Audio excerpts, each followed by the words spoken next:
5 boroughs are personified. Person- These 5 boroughs are personified. Hi guys, it's that time of the month that we wrap up the previous month gratefully and return it to the freaking sender. I am Michelle and welcome back to my channel. So in April we managed to read 10 books, 5 ebooks and 5 physical books.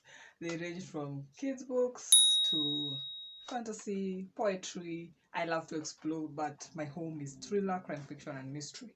That being said, the first book we managed to finish reading in April was I Love You More Than Cereal. This is a diverse read for kids. It goes out to redefine love. Our main character, father and daughter, try to explain love from a kid's perspective, actions, words, and it's just beautiful. It's written in a simple yet impactful way that a kid will understand. And yeah, this is a way for parents and the kids to like talk about love, talk about what it means to love, actions that show love, forgiveness, and it was just beautiful. The second book that I managed to finish reading rather, because I started reading it in March, is The Name of the Wind by Patrick Rothfuss. This is a fantasy.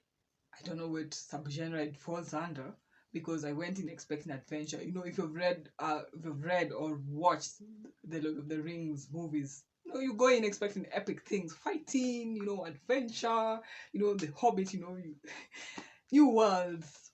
As much as it is a new world for me, adventure was like 1% of the story. Story follows Quoth, who is a legendary in this world. It begins when he goes out to tell his story to a chronicler. Those people who write stories in the world, to rectify all the rumors and all the assumptions people made about him while he was growing up. So he was from a moving theater background. The parents and his family are from the theater. Then something happened. His life took another tragic turn, and so he decided to go to a certain university that he learned about, that people can learn magic, and so that he can come back and avenge things that happened in his life. So he goes on from when he was a bikini to when he is in university telling his story. More or less, the story, kind of like emphasizes the impact of a story, that passing of story from one place to another. But now, if you go in expecting so much, it will disappoint you that much of an adventure. There's an element of mystery in the story. The writing style is, it is poetic, it is beautiful. That is the one thing that kept me going. It wasn't exactly slow paced, it was medium paced. But all in all, after I finished the book, I was like, I need to know what goes on in the story. I know during the book club meeting, I was like, there is no freaking way, because at that point I would reach the book halfway, and I was like, there's no freaking way I'm gonna read the second book, which is 993 pages. But now that I've finished, I'm like, I need to know more. There's things I need answered. Patrick Rothfuss would have done a lot of things with some of the characters in the book. The book is just mainly on Quoth. There's so many elements that he would have explored, but all in all, it was still an enjoyable book. For me, it was still an enjoyable book, and I would love to read book 2. Will we read it anytime soon? I doubt it. The next book that we read, which was our April fantasy book club read, was The City We Became. Last year, I read the 5th season by N.K. Jemisin and was like, there is absolutely way I'm gonna read all of her works. The way she executed the 5th season, I know it's an intricate fantasy, you need to pay attention when you're reading, but the way she executed it, the writing style, the narration, the world, it was just beautiful. Love what also she's trying to voice out through the characters, through this world. So when this year we decided we were gonna read The City We Became, I was like, yes. This book is more fast-paced than the 5th season. It follows the city of New York, and Jemisin tries to question what if this city was a human and it came live through people. For those who don't know, New York is divided into 5 boroughs: Bronx, Brooklyn, Manhattan, Staten Island, and Queens. With characters who take on the qualities of the 5 boroughs in New York, and each of this person has qualities that define the certain boroughs. Like Queens is usually full of immigrants, people who work multiple jobs that and want to make it in life. I also love the fact that the book, makes me learn about New York more. I'm still ruminating on it. We still haven't had the discussion, which will happen on Sunday, this coming Sunday. So maybe in the future I will explain more about this book. I will attempt.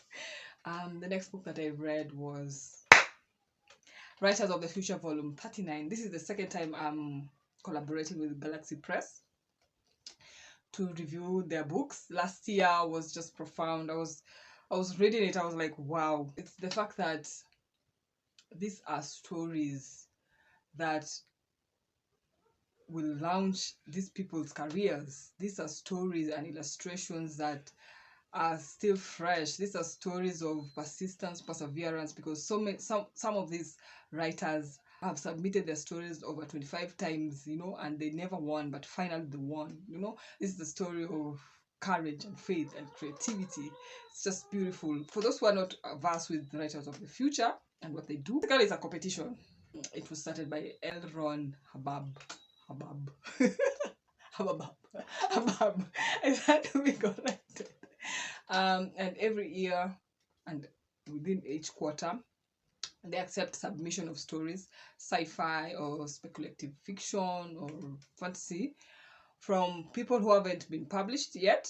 And then they pick a winner, and then in the whole year, for every quarter, there's three winners, and then they publish the story the next year. So for this one, these are stories that were submitted last year, if I'm not wrong. They just had their ceremony to award these winners on April 28th. So yeah, this year I think I enjoyed more of the book than I did last year. There have been stories like Itsune that talks about feminism and uses fox as the delivery medium, The story that's still on my mind is Timelines and Bloodlines, that talks about the impact of history on our future. The other story that also made an impact in me is The Children of Dissolution. Yes, the Children of Dissolution. It is set in Southern Africa. It follows after an apocalypse. There's these things called desolates, yeah, that were killed, and then a demon took over the body. And it talked about racism, and it talked about hate, it talked about greed, oppression, which other story made an impact? Piracy for Beginners. This was set in space. It was fun, it was adventurous. I enjoyed more of these stories than I did last year. And then in the middle of the stories, we have, words of wisdom from people who are prolific and who have made it in the science fiction and fantasy genres, who talk about writing, balancing them, collaboration. Last year, there was Kevin Anderson and his partner, who are still writing the Dune series, talked about collaboration, because I was curious about these authors who partner up and write as one story. So they talked about how it works, and it just makes you appreciate the process of writing and writers in itself. I think that is why I really love, reading Writers of the Future. The next book that I read another sci-fi. It's called Guardian Into the Light. This is a comical, science fiction story that follows a certain superhero. If you have watched Supergirl, if you have watched Smallville, if you have watched Flash, this book will be reminiscent of those series. It was fun. I love the message that the author was trying to send about oneness, unification of different races during a crisis. And I had so much fun. It was hot, it was funny. You know, if you had told me sometime back that I would be reading science fiction and fantasy 2 years previously, I would be like, oh, you're kidding. I mean, you lying. But right now I'm reading it and I'm really enjoying it. I think it's the fact that people have created worlds, even if it's literally worlds from scratch. And they're trying to send these heavy, beautiful messages to the world. And, you know, sometimes it makes me forget that I'm in here, Kenya, and just another world, you know, books that make you forget that you're actually reading. That is what fantasy and sci-fi has done for me, and I'm gonna read more of them. I know thriller is right there, getting scared that fantasy is taking over, but don't you worry, you'll have your time, Thriller, that being said about thrillers, last month I read 2 thriller novellas from an African writer.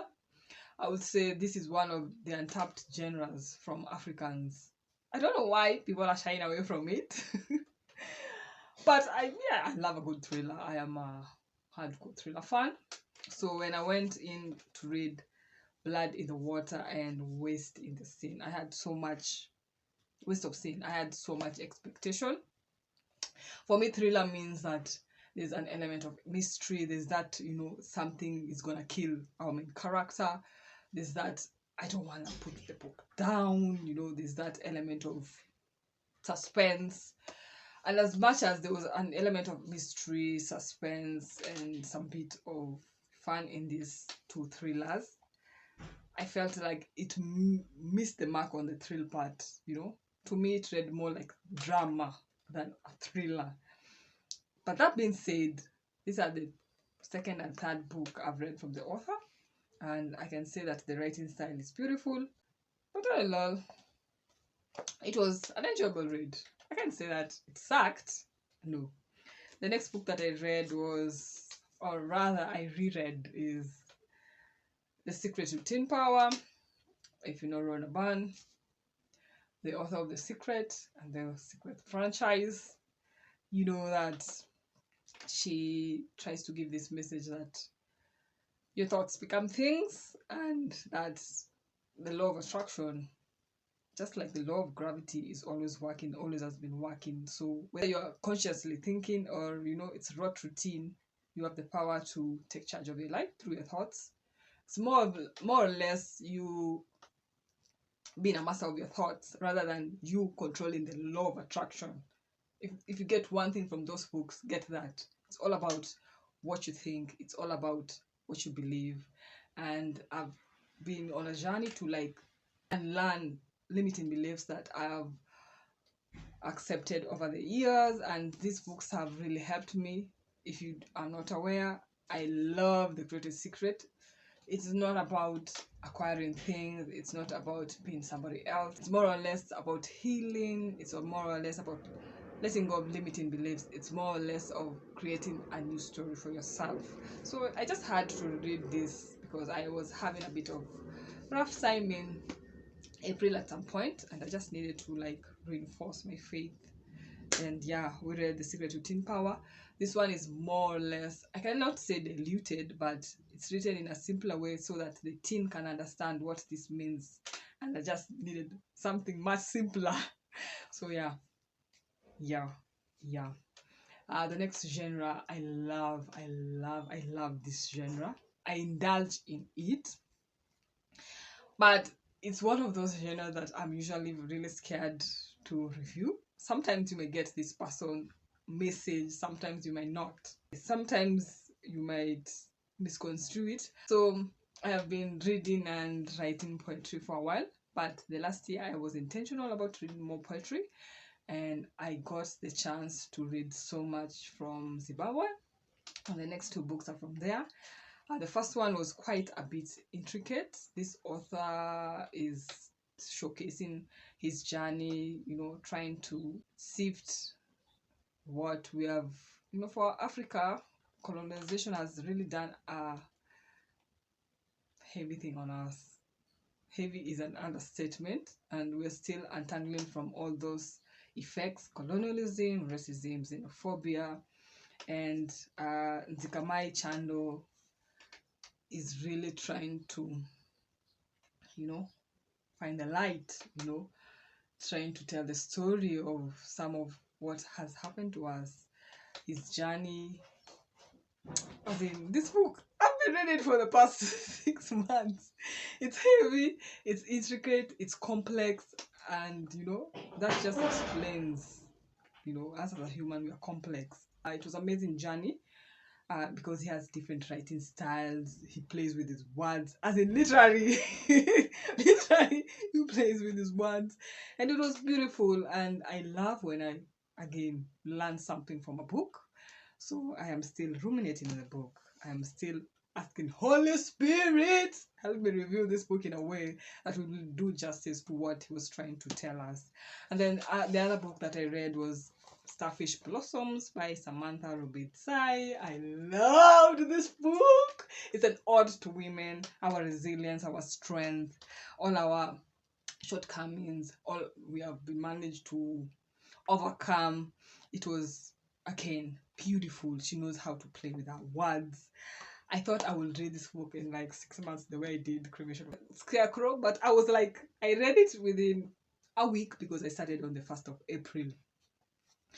She talks about desires. She talks about the women in her life, her grandmother, her mother, her adopted mother, let's just say that. And wow, I was like, good Lord, I want this. This is beautiful. This is wonderful. I've already done the review. It's on Goodreads. It's on my blog if you want to read more, because I am not doing justice to this book. And I want to share with you one of the poems that I really, really, really loved, because it incorporates a bit of knitting, which I also do and love. So I think that's why it hit hard. And she also did a reel on it, and it was mwah! It was beautiful, beautiful. So so I cast on 30 stitches and knit insistently, one by one rib stitch, as I do the inner work. Will these ribs protect our hearts? A meditation and energy exchange, as I knit one, bring the yarn around, and purl one, then bring the yarn over. Like the complexity of our souls intertwined, like the infinite loops of delight in our love. I yarn between the two thick needles and channel my love to you, releasing the tension of time, space, and epochs that separate us. And as the yarn runs out, will your longing grow, as does my deep yearning for our souls to reignite. Am I your rib? Am I truly your rib? Knit one, bring the yarn over, and purl one, then bring the yarn over. In rib stitch till I cast off, that is stitches, till I see an agave in full bloom, the clones of which are its seeds scattered as tassels on your scarf. Our love, our ancestral gift, like this scarf, lasts a lifetime. One by one rib stitch by Samantha Rubitsai. I love this book. I love this book. I love this book. And it's been such an honor to partner and to work and partner with Samantha Rubitsai. She's the publisher of Canadian Heart Books. She's the one who has really, really made me explore the Bible in a way that otherwise I wouldn't have. And I want to give my heartfelt gratitude to her, and I bless her and all that she does. That being said, that's all I read in the month of April. I'm still deciding the most profound book that I've read, but I think this one takes the cake. Feminism, women, empowerment, what would be life without women? Haruki Murakami. I did read that book. So I hope you got to read something in the month of April, even if it's my post. And I hope that you'll get to read something profound, fun, magical in the month of May. That being said, I hope you get to read more books that will give you more pleasure to take off the pressure of life. And until my next video, bye. Kiss, kiss. And the first book I managed to... Go serious, Michelle. Go serious. And the first